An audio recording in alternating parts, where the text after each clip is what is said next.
This podcast is brought to you by the Deluxe Edition Network. To find more great shows on our network, head over to theden.show. Hold on, stop. Welcome back to the Shit Show 2.0. Okay, Boomer. Damn millennials. Wow. Did not know that.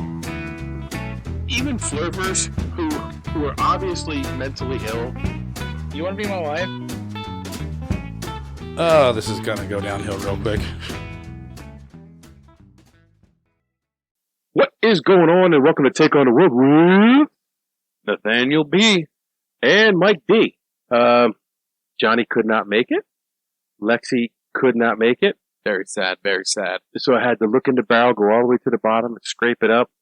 And I came up with my co-host today, the wonderful, the one and only, Nathan Blaze. You're saying I'm bargain bin? No, I didn't say that at all. I'm pretty sure that's what you just said. I said bottom barrel. Well, that's basically bargain bin. No. Bargain bin is before bottom barrel. Oh, I see. Well, Nathan has never sat with us before because I didn't think he had much interest in doing this, but I thought he would love the topic that I did today. Full disclosure, this is my son. And Surprise. from the time he was a little young lad, knee-high to a grasshopper, we'd go for car drives, and me and this kid would talk about the craziest stuff. Stuff that a 5 or 6 or 7 or 8-year-old would never talk about. Like, it was crazy. It was great conversations. Because I'm his son, you know. Because he's just so genius. My genius has rubbed off on him. So, good for you, bud. Good for you. Yeah, good for me. So what's going on in your world? School and whatnot? Oh, yeah, finals. Getting all that final few weeks of school thrown at me, all that work. Collegiate school. Yeah. Not high school anymore. You're not a baby anymore. It's sad. You're all grown up. Sad. That makes me old. Makes me very old. Very old. I wouldn't say very. Very is a very strong word.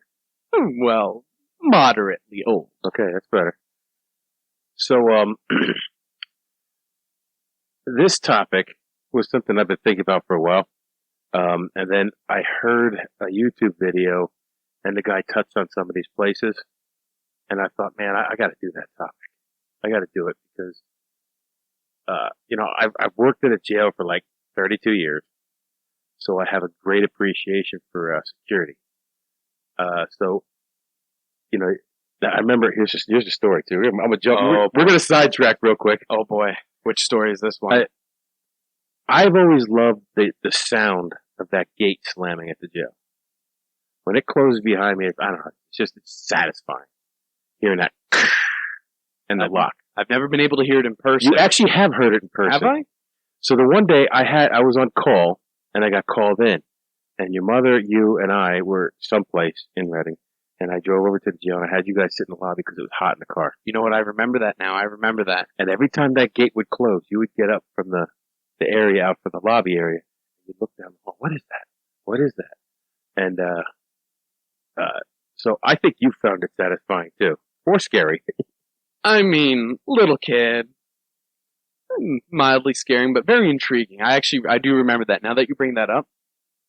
So I also have always loved the gleam of the morning sunlight off the razor wire. Really? Yes, I love that. I love that sight. I look out and I see the sun shining on the points of that razor wire and little gleams, little beams of light. That is just a sight of beauty. A sight of something. That's for sure. So I'm a little weird. That also rubs off on me. So, hey, what are you drinking, by the way?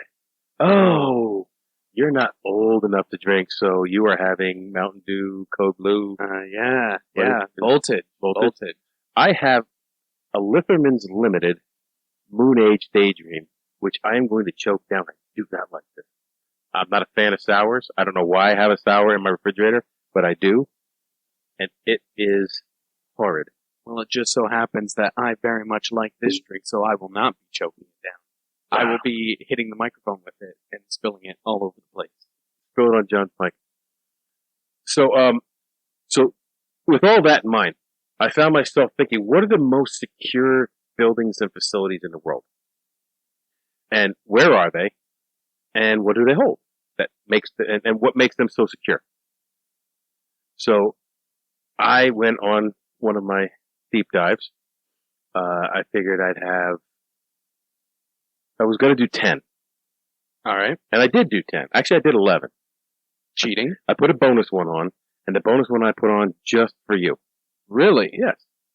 But we're going to do 5 in part 1, and then we will do another 5 in a part 2. Okay. And we're going to tape that right after this, so we're doing all 10 right now. You're stuck with me until we're done. And that is 15 pages from now. 19 pages. It's too late to back out. No, too late.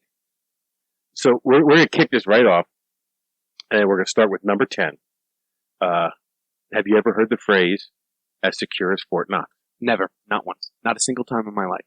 Never, ever have I heard the phrase, secure as Fort Knox. Never. Not once. Are you shitting me? No. Absolutely not. I would never lie to you. I would never ever lie to you. You have never heard that. Of course I have. Oh, okay. Dork. So, when people think Fort Knox, they think of it as the vault where the United States holds its gold reserve, right? Yeah. Did you know that is not Fort Knox? Really? Fort Knox is a military base that the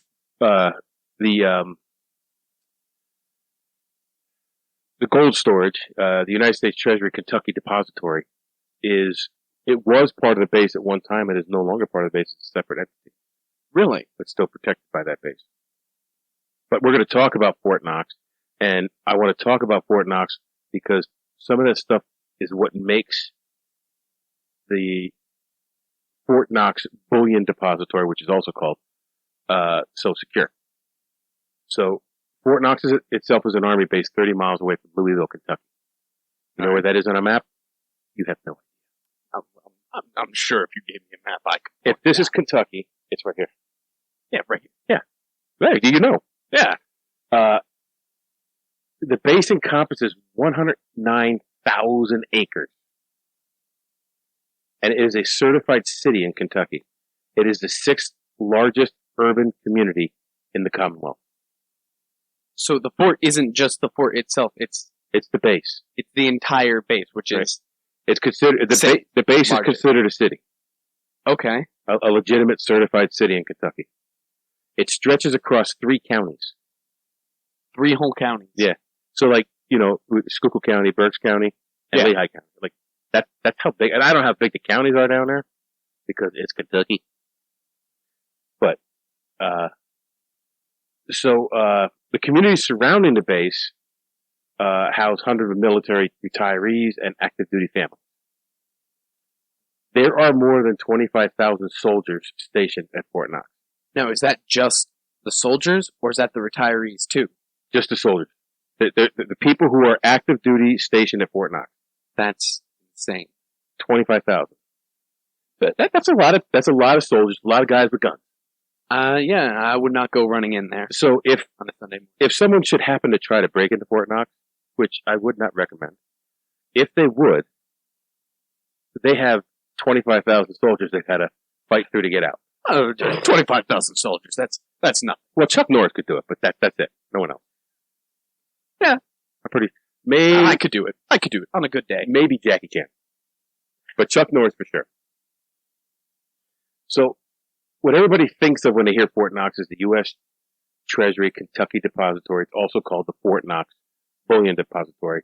It sits on a site that was formerly part of the Fort Knox military base. It was completed. The building was completed in 1936. And this is an odd fact. You got to retain this. So, anybody who knows me or Nathan, we love our odd facts.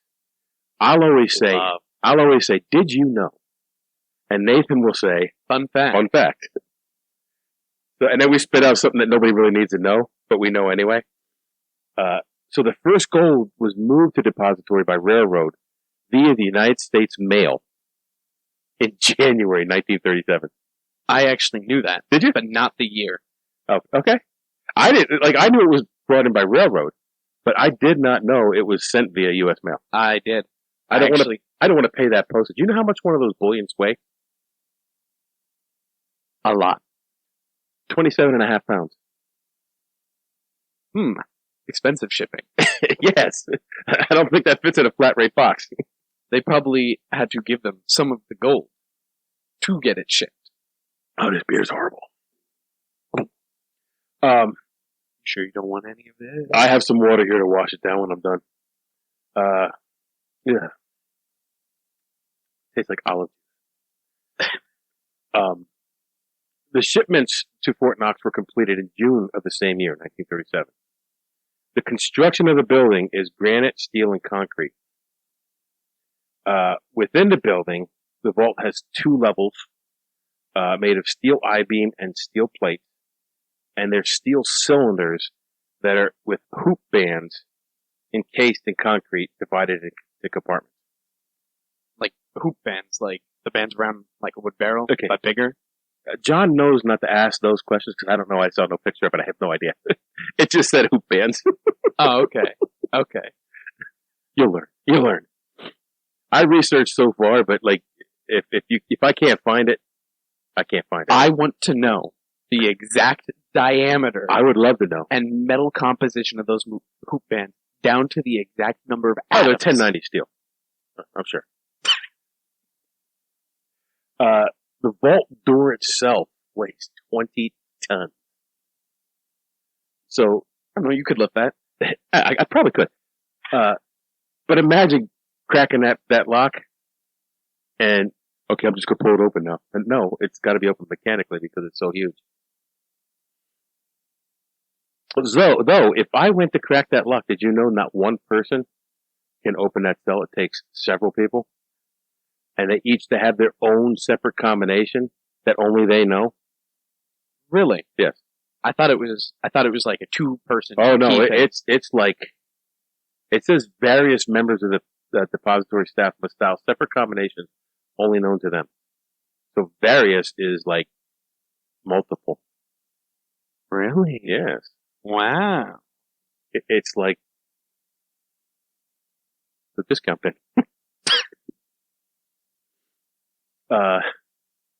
The building is equipped with the latest and most modern protective devices. That's unusual because a lot of those bases have stuff from the 70s. Well, the base itself might, but this building itself has been upgraded over the years. As soon as something new comes out, they have pressure plates around the fence. They have lasers. They have laser beams. It says here what it is. No, it didn't. All of it. So, if all of the protective measures, they have multiple like hundreds and hundreds of cameras, Oh, I believe that. and no one is allowed in the vault. Like no gold has been moved out of the vault in I couldn't tell you how many years. So I can't go and like. You can't go in and dive touch it. There's no public tours. There's no nothing. Can't get in there. Stored at the Fort Knox Bullion Depositories, 147 million ounces of gold. That's nearly 2% of all the gold that's been mined on Earth. In one place. You know, 2% doesn't sound like a lot, but that is a lot of gold. The most gold that was ever stored there was 650 million ounces. December 1941. And they took it there because World War II. They wanted it secure. Securest place on Earth. Each gold bar is 27.5 pounds. But during World War II, when World War II kicked off, they brought a bunch of other things to Fort Knox to keep secure, including the original Declaration of Independence, I did not know that. the U.S. Constitution. It held gold reserves for countries and key documents from Western history, so historical documents. Why is there always a fly down here? It's cursed. It held the crown of St. Stephen, part of the Hungarian national jewels, crown jewels. They were given to the U.S. soldiers so they wouldn't fall into Soviet hands, and they took them here and stored them here. The repository held one of 4 copies of the Magna Carta. There were 4 copies of the Magna Carta. Well, there were multiple copies of the Declaration of Independence, and they were sent to different parts of and they were read out loud. Easton, the square in Easton, is one of the places where they sent it to be read. Yeah. The Magna Carta was set to be displayed in 1939 at New York's World's Fair, and then war broke out, and it was kept in the United States for the duration. So we know what kept it secure. We know what it was keeping secure, and we know the reason why it had to be secure, which is the things I wanted to know about the secure places in the world. That's how we started. So is this that's the first one. The most secure? No. These are in no particular order. Okay. I just went through, and the only time they go in to the vault for the gold is they do purity tests on the gold periodically, and they take a small sample of the gold and they go out and do a purity test. Yeah, are they checking for things like the nuclear signature, like how all of the? There you go, John. Too deep. All I know is they're checking for gold purity. Whether it's 99% gold, if they're carbon dating it, don't know. Okay. I tried. You tried to stump me. You did. That beer. It's putting you off your game. Oh my God, it's horrible. So, the next one, have you ever heard of this one? Cheyenne Mountain Complex. Yes. I actually have. I know very little. I know it's a place that exists, and I know it's an Air Force base. It was attached to the Cheyenne Air Force Base Station in Colorado Springs, Colorado. Now, this is where NORAD was, and U.S. Northcom. I picked this one because I knew I was going to ask you to do this with me. This place has been featured in several video games, several movies. Such as? Call of Duty. Which one? You know? Yes, I do. I do happen to know. It was in Call of Duty. I don't know exactly. It was in Fallout Tactics, too. Fallout Tactics. Never played. That's one of the Fallouts I never played. I'm pretty sure Fallout Tactics is the one that people don't talk about because it was bad. Yeah, well, Cheyenne Mountain Complex. It was probably all the interference because of the 2,000 feet of granite. 2,000 feet of granite. Let's give it the information here. The concept and construction started during the Cold War, which you will find a lot of these things that I found are Cold War era. Cold War era builds, and they were built to withstand nuclear blasts, so people could go in there and survive nuclear blasts. The facility became fully operational as NORAD Command Center February 6, 1967. On its 50th anniversary of the NORAD agreement, May 12, 2008, the command center located within Cheyenne Mountain was officially redesignated as the NORAD and U.S. Northcom Alternate Command Center. Now, the U.S. Northcom was a NASA thing, I believe. It was part of our Space Force before there was a Space Force. Okay. They originally, I think, some of the early rocket launches were commanded from there.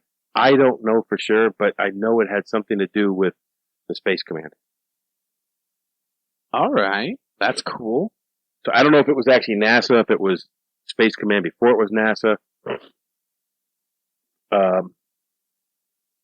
Cheyenne Mountain was carved out of 2,000 feet of granite, and it's located more than 600 meters below ground. That'll definitely last a few nuclear blasts. I'd say at least 2, maybe more. Well, it is meant to survive any nuclear blast. That's at least 2, Yeah. so I'm still correct. The facility has 6 tunnels.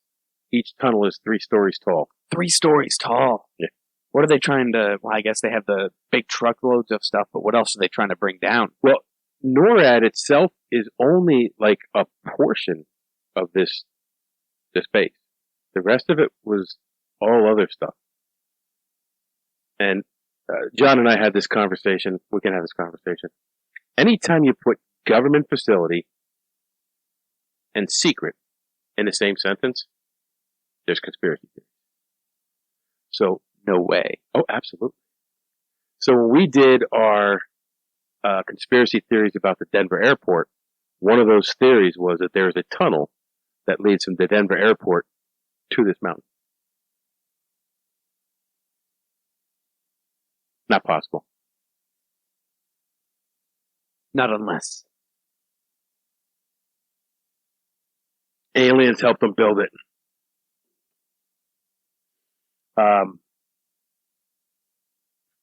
The complex is reinforced against seismic activity and nuclear explosions. At least 2. It is hardened against EMPs, electromagnetic pulse attacks. Now that's interesting because that's a little bit more complicated to protect against. Well, you just got to put it in a big Faraday cage. Yeah, a very, very big Faraday cage. All they got to do is put that mesh around the whole thing and ground it. That's it. It's big, no doubt, but all they got to do is build that into the structure and you're good. Parts of Cheyenne Mountain have been visualized in major Hollywood productions, including War Games and Stargate. And I remember War Games. I love War Games. That's my era. That's a movie from my era. Stargate was around, no, maybe a little before your time. I actually want to watch Stargate. I'm curious what it's about. I've seen just a little itty bit. I like the original movies. I didn't watch the series as much. Rob did. Rob was a big Stargate SVG watcher. But I have some more of the Hollywood stuff listed down below. It takes about 45 seconds to close the main blast doors. There's 2 of them that lead into the complex. I mean, they're probably huge blast doors. Each blast door is 3.5 feet thick and weigh more than 20 tons. I would say that's relatively quick. Now, I'm no expert, but I'd say that's pretty quick given how big they are. 45 seconds is pretty quick. I wouldn't want to be squished. No, I would not want to either. The blast doors are closed in times of emergency. The blast doors have only been closed once. Guess when? 9/11? Yes, absolutely. 9/11 is also the radio I had at work at the time. I had special channels on it. It's the only time I ever heard the FBI channel. Sure. They said they were going to close the Reading Airport. Really? I had my inmates out when all that started. So, facility's been featured in many comics, video games, TV series, and movies, most notably Stargate from 97 to 2007, War Games 1983, I was 13, the Terminator franchise, Independence Day movies, Call of Duty, and Fallout Tactics, Brotherhood of Steel. Still pretty sure that's the one they don't talk about. I Yeah. could be wrong. No, you're right. It is the one I don't talk about. So, that is our second one. And we're doing pretty good on time. So, the third one, now, you know I could not do this list without having a prison on it. Of course. So I found what is, considered this prison no one's ever escaped from. Really? I found what is considered the most secure prison in the world. Right here in the United States. I wouldn't expect it to be anywhere else. Maybe Russia. This one was actually this was a doozy. So this is the U.S. Penitentiary Administrative Maximum, also known as ADX Florence, also known as the Alcatraz of the Rockies, also known as Supermax. ADX Florence sounds familiar. I don't know where I may have heard it before, but it sounds very familiar. So this is a super modern, maximum security federal prison located in the foothills of the Rocky Mountains in Florence, Colorado. So another Colorado property, because of the mountains. It really is the best place to build something you don't want people to get away from. I hike those mountains, and they're a bitch. I would not want to fall on any of those rocks because they look really, really, really hard. I'd imagine so. They just jut out of everywhere. The facility was opened in 1994, and it was built to incarcerate and isolate criminals deemed to be too dangerous for the average prison. So basically, if you went to any federal prison and you couldn't be handled there, they sent you here. If you were a high-profile prisoner, they sent you here. So I have a list of some of the prisoners that are down, and one on the list is kind of interesting. I don't know if I hope I put them on. If not, I'm going to look them up quick, and we're going to talk about them because it's kind of interesting. It's something I didn't know. The conditions at ADX Supermax earned its place in the Guinness Book of World Records as the most secure prison in the world. Relatively new. It's made with a lot of new technology, probably. There is another place where they keep updating the technology to keep up with the times. I'd imagine so. If you want to keep people in, you gotta. They have pressure plates on their fences too. How new is that? They've been around 20, 25, 30 years. Okay. So it opened in 94. So, I would say early 90s is when that became a thing. It's built and operated to exert complete control over prisoners at all times.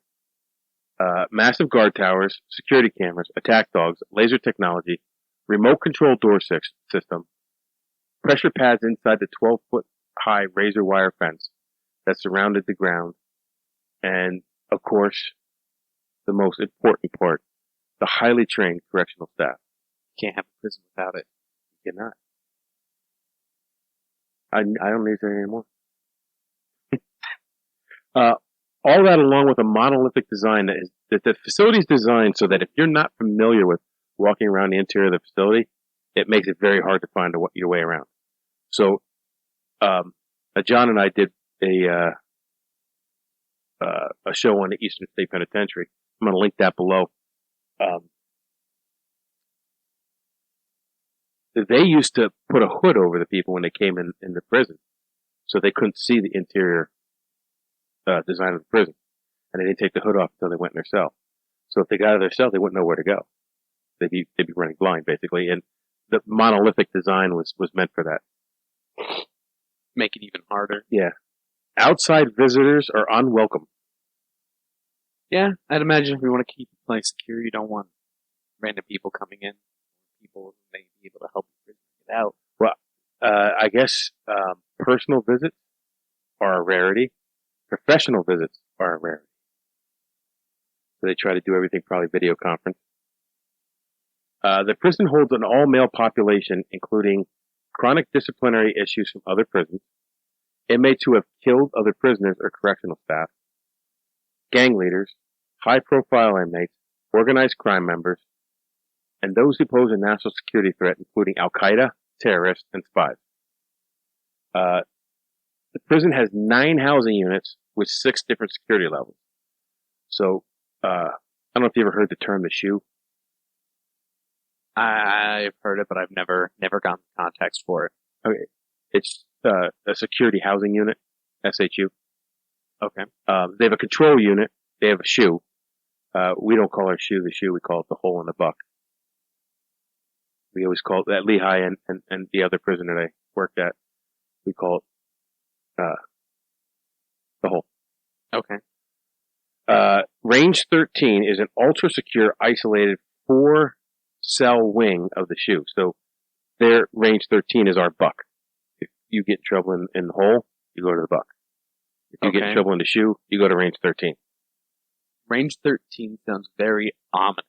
Yes, it does. They have a special security unit for terrorists. The general population units are Delta Echo, Foxtrot, Gulf units. They have an intermediate unit and transitional unit, which is Joker unit and Kilo unit. Should be Juliet, Joker. Which houses prisoners entered into the step-down program, which they can earn their way out of this maximum security jail to another federal institution. Yeah, I'm sure if you were in there, you would want to get out. Doesn't seem like a nice place to be. But we get into some of the conditions here. But to be moved to a less restrictive unit, inmates must maintain a clear conduct for a specific period of time, participate in recommended programs, and demonstrate a positive institutional adjustment. So be a good little boy. Inmates spend at least 20 hours a day in your cell, and as much as 24 hours a day in a 7.7 foot by 12 foot cell. All cells have a steel door and a small slot, a food slot. Except for 3 units, H, J, and K, all have an interior barred wall with a sliding door that form a sally port in each cell. So, if I open the door, you can't rush out of me. I have to open this door, close this one, close the one I came through, and then open a gate to get into the cell. Oh, okay. I was just about to ask.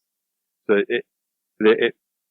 it's usually, if they're automatic, they're interlocked, you can't open one while the other one's open. One has to be closed for the other to be open. And that's high security in a cell.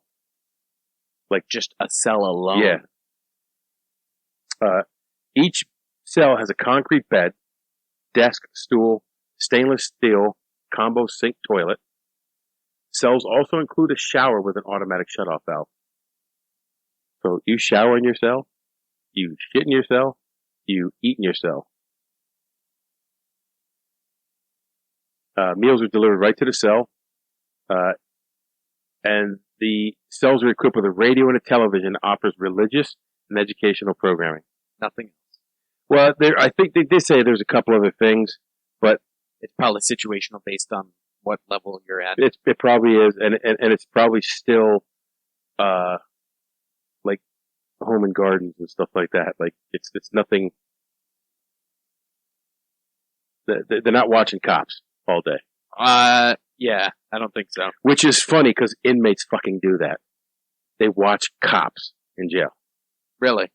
Like I don't get it. Like you're in jail because you couldn't get away from the cops, but you watch cops to watch other people not get away from the cops. I don't. Maybe they like the irony. Maybe. So here's some notable inmates. Oh, hold on.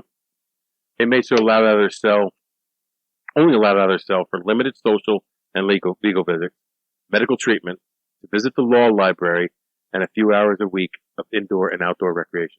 The law library. That's a requirement. They have to have one in every jail. Okay, what's a law They library? have to have access to legal books. So usually in most of the jails now, they're probably computers. They go on, they can look up all the legal books.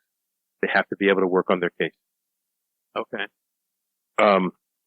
Notable inmates from, I don't have them on here, so I'm going to have to look them up. You want to go through some of the notable inmates real quick, and I'm going to look something up? All right. Oh, I just covered it up. Yeah, I'd love to go through it. Anyway,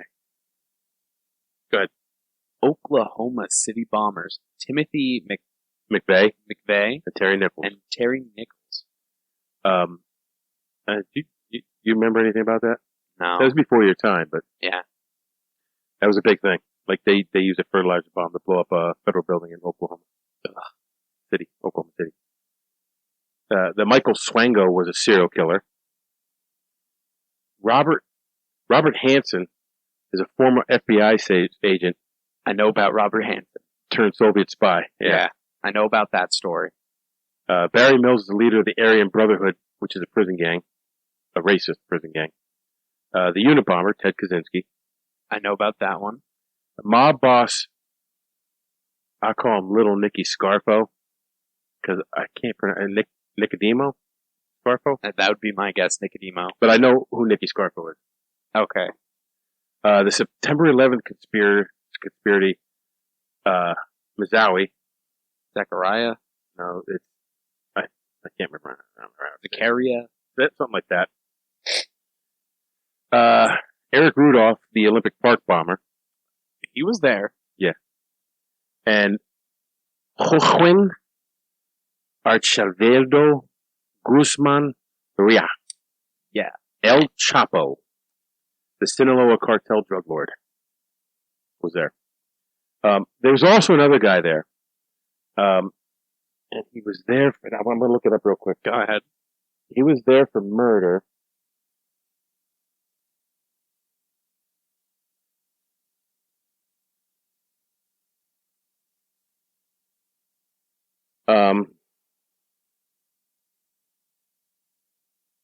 So Charles Harrelson. Charles Harrelson. Yes. Does the name Harrelson ring any bells with you? The name sounds familiar, but Woody I know Harrelson. nothing about Woody Harrelson. Woody Harrelson, you know, Zombieland. He's in Zombieland. Really? His father was locked up there. Oh, his father. Yeah. I was about to say. No, Woody wasn't. Charles was. What? He was a hitman for a crime family. A hitman.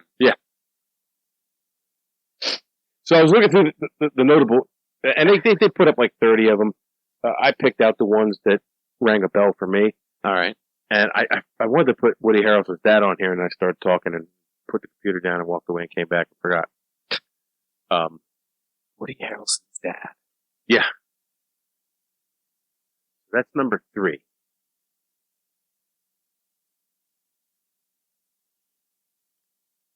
The next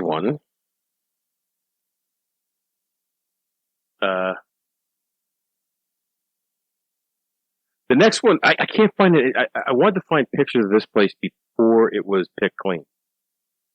Because, It looks a lot different now. it looks like a ruin now. But we'll get to that. Saddam Hussein's Baghdad bunker, located nearly 100 feet underground. It was designed to withstand a nuclear blast no closer than 650 feet away. So if it was a direct hit, it would probably take it down, but it was meant to take care of the shock 650 feet away. Something important nearby, probably. Well, his palace, it was built underneath his presidential palace. So, it survived 7 American bunker buster bombs and 20 cruise missiles. And a lot of that had to do with the fact that the palace was on top of it. So you had to get through the palace before you get to that. And then 100 feet of ground. 2,150 square yard bunker with 2 escape tunnels. One of the escape tunnels leading 200 meters to the Tigris River. 200 meters. The walls were 5 foot thick. The ceiling were 6 feet thick, reinforced concrete. Steel reinforced concrete. Not getting through that anytime soon. So the bunker itself was built in 1982 by a German firm. A German firm built it. Yeah. Well, Iraq in 1982 wasn't what it was in 1994. Okay, that's fair, yeah. It cost $48 million to build, which in today's standard, that's not a lot when it comes to a building like that. Back then, it was a lot of money. Yeah. The palace and bunker were destroyed and picked clean by looters in the final days of the Gulf War by Iraqi soldiers. So the only pictures I could find of it were of after it was picked clean. Oh, yeah, that looks like. Yeah, it looks like it was blown up, and I'm sure some of that damage is from the bombings, but Can't be that bad just from the bombing. they picked it clean. And that was a quick one. because I don't want to spend too much time on Saddam Hussein. You owe you money or something? Nope.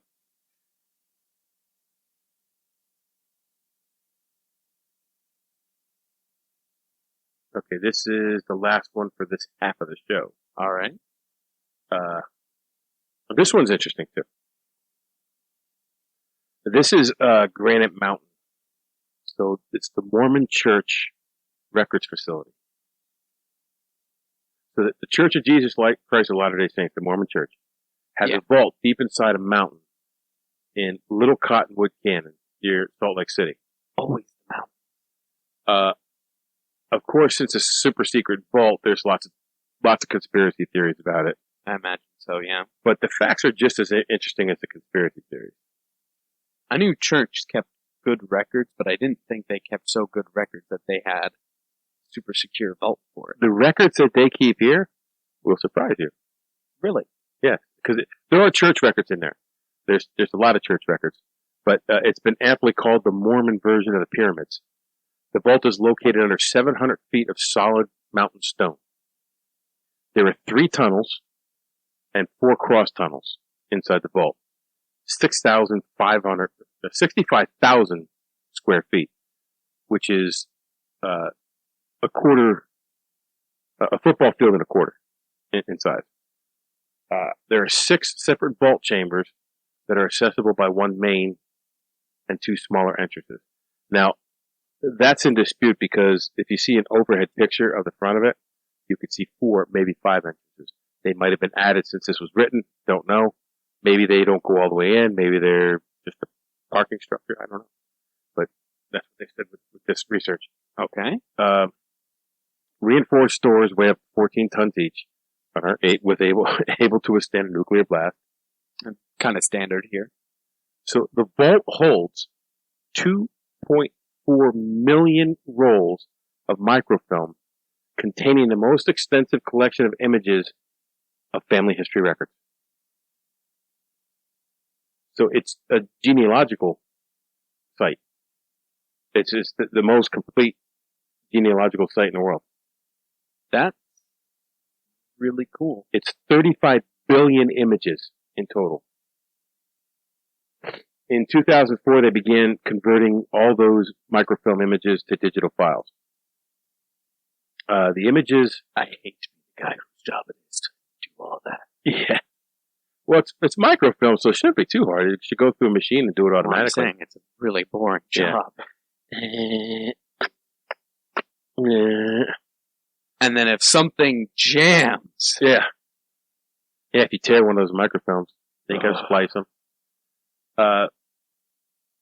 Images are of such documents as land grants, deeds, probate records, marriage records, cemetery records, parish registries, and other records known to be of genealogical value. There's also a 33,000-gallon reservoir of natural spring water used for microfilm reproduction and other processes involved. Like, I don't know how you use spring water to reproduce microfilm. I don't know the process, but they got the water to do it. Yeah. Plus, I found out from our second half, we'll find another place that has, it helps with, the reservoir will help with climate control in the mountain. Oh, that makes sense. The site is dedicated to genealogical preservation and storage. The Church of Jesus Christ began storing records on microfilm in 1938 as the microfilm collection began to outgrow the Genealogical Society of Utah building. The church started searching for secure locations where they could archive and protect and have room to expand. Sites in downtown Salt Lake City, City Creek Canyon, Red Butte Canyon were considered. Eventually decided to build the storage facility deep in a mountain of Little Cottonwood Canyon near Salt Lake City. That's crazy. Also contained in the vault are scriptures in every language published. And some church, they go through what the church records are, but I didn't get it. Like, I didn't understand what they were talking about. They were all church records, so it didn't matter. They were asked if there's anything else stored in the vault that the public is not aware of. And FamilySearch.org answered yes, but they would not elaborate exactly what it was. They stated all information available to the public can be found on the internet. What are they hiding? Well, see, that's the thing. Anytime there's a secret facility, anytime there's a secure facility, they must be hiding something. Well, They have to be. They probably are. Or they're just keeping what they have secure. That too. It could be just as simple as we want this stuff to be secure. Yeah, and I'm sure there's some like weird family genealogy where someone's related to some overlord from history or something like that they don't want people knowing about. I don't know if this is where all of the websites do it, like Family Tree or the one that Mom was using. I don't know if they all go through here for their information, or if they collect their own information. But FamilySearch.org is, I guess, is their website. Okay, that's interesting. That is interesting, and the fact that they have so many images of family history, 35 billion. It's a lot. Let me see where we're at here. So I think we're going to wrap up part one. I did want to mention, don't forget to check out the Den.show for all the other podcasts that are on the Deluxe Edition Network, which we are part of. They do a great job of promoting the podcast. There is a Spotlight podcast for this month, and I don't know what it is off the top of my head. Better figure that out. I should have texted them first and found out. Anyway, they have a Spotlight podcast every month. If you go to the website, you can hit Spotlight podcast to see what it is. There's a few really good podcasts on there. They got some really cool stuff coming up. Don't forget to check out the Den.show. And look us up on YouTube, Rumble, and any place you listen to podcasts. And if you listen on Spotify, leave a 5-star review. Please. Even if you don't like us, leave it a 5-star, you suck. Yeah, 5-star, you suck. Because it helps us. And we just like doing our thing, so. So with that, we took on 5 of the top most secure places in the world. Now you go take on the world and tune in next week for 5 more. Our podcasts exist because of listeners like you. To find other great shows, head over to the Den.show. Thanks for listening.